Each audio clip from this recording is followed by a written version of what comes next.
All right. Good afternoon, everyone. Welcome to today's demonstration and presentation about our newest software release, which is AerScreen for Windows version 5.0.0.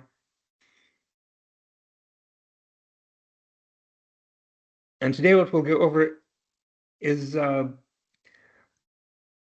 new features in this version 5.0.0. First, we'll talk about what the EPA models are that are included in our GUI. Then we'll go over the actual new features. We've had some input validation to the GUI. We've added tabs to the preferences screen, and we've updated our line and center graphs, and those are the graphs that display the output results after you run the AerScreen model itself. And at the end, we'll have a demonstration of the new version. So the EPA models are actually the same as in a previous version. We didn't change anything there. So what's included in this version and the previous one is AerScreen 21.112, and AirMod and AirMap 24142, which were released in 2024. Now, the EPA is expected to update the AirMod and AirMap models later this year, possibly late spring or maybe in the early summer. And once that happens, we will update our GUI again to include these new versions. As for the AerScreen model, we don't know when the expected update to that is going to come out.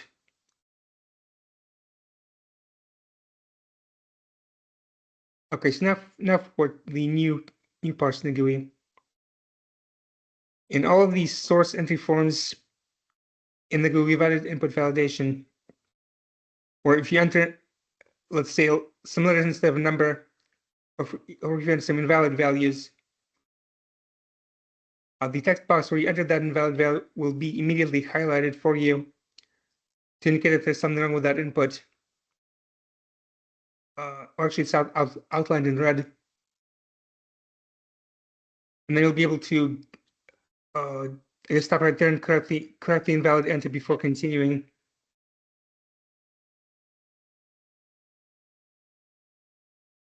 Now, as an example of this, I have a screenshot on the next screen, which is the metadata entry form. Now, in this example, for the wind speed, instead of entering 1.5 meters per second, I went 1-5, which is not a valid entry. So as you see there, after I go into the next inputs field, it highlights this one in red, and that indicates that this is not a valid number for the wind speed. And then I can go back and correct that and put in the 1.5 as intended.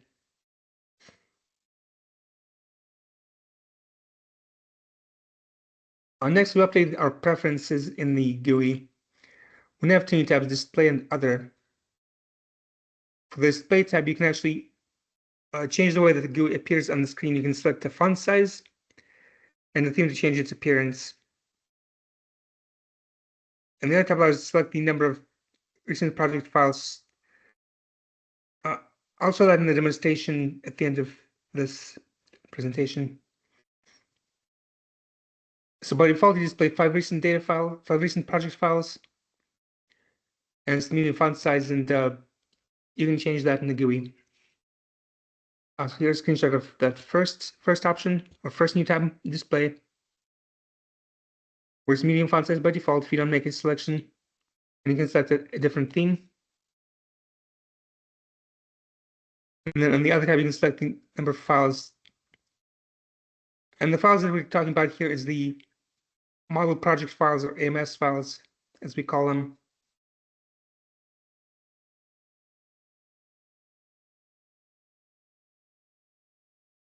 And finally, for the line and center graphs, these are the graphs again that display the outputs from AerScreen after you run that model.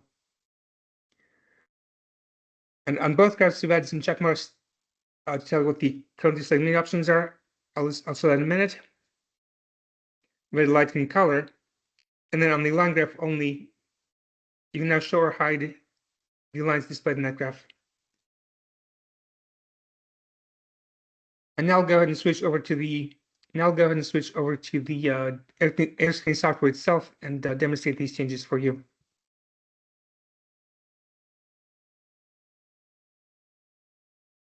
All right, as you see here,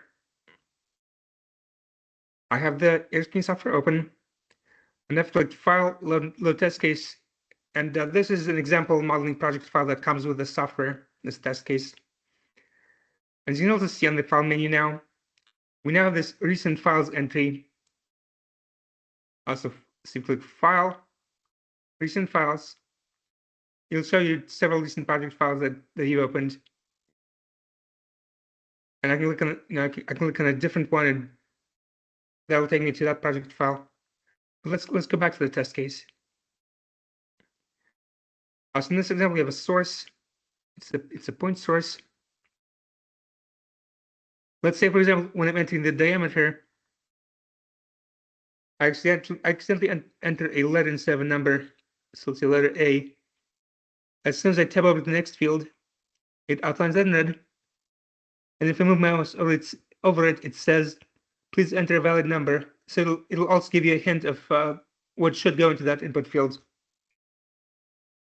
So if I accidentally enter 0, which is not a valid diameter, you will see highlighted now the hint is different. Now it says value must be greater than 0. And now if I enter valid value and tab out of that input field, now the highlighting is gone. Now just displays that input value. By going over to the preferences,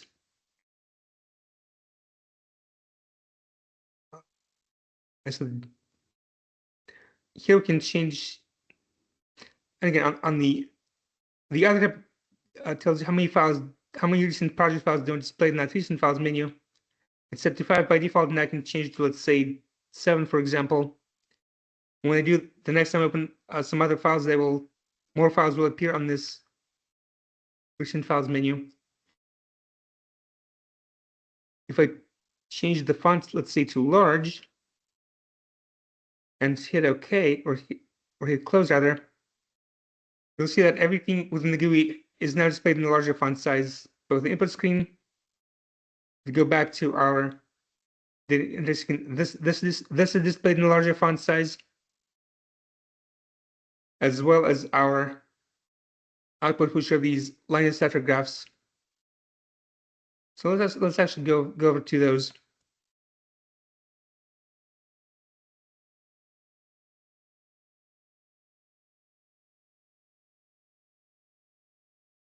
Okay.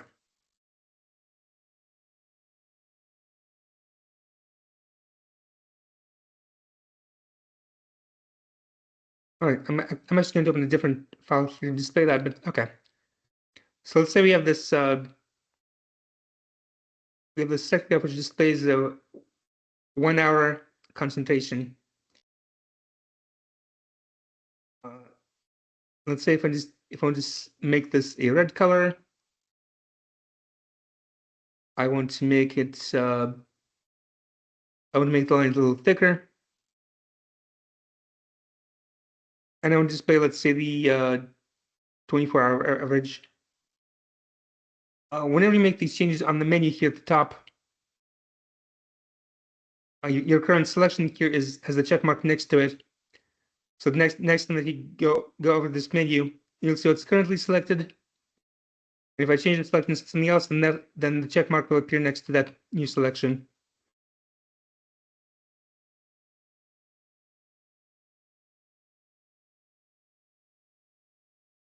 And the same applies to the line graph, which just displays the concentrations and the elevation at which that concentration occurs. Especially if I change the elevation to, say, I want this displayed in red, so you can see a little better.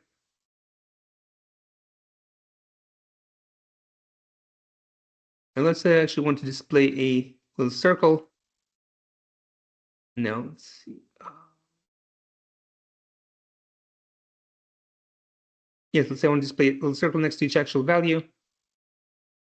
you will now see that, again, what I've selected here, you will now see the check mark next to each current selection.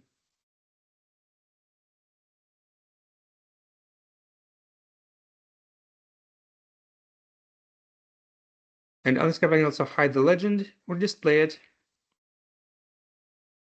And actually in the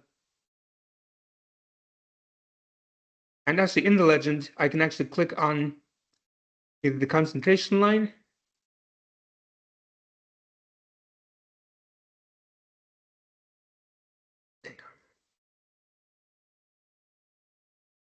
I can click on the concentration line or the elevation line to hide them.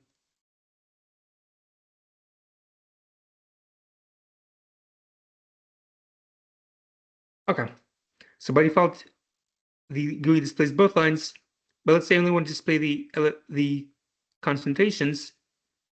If I click on elevation, right, and that's going to be hidden, and now the GUI will only display the concentration values.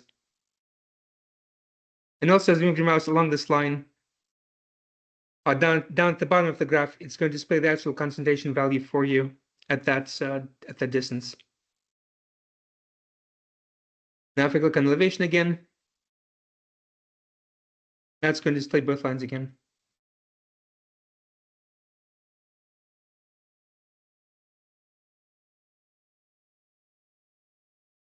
And those are the new features in AerScreen.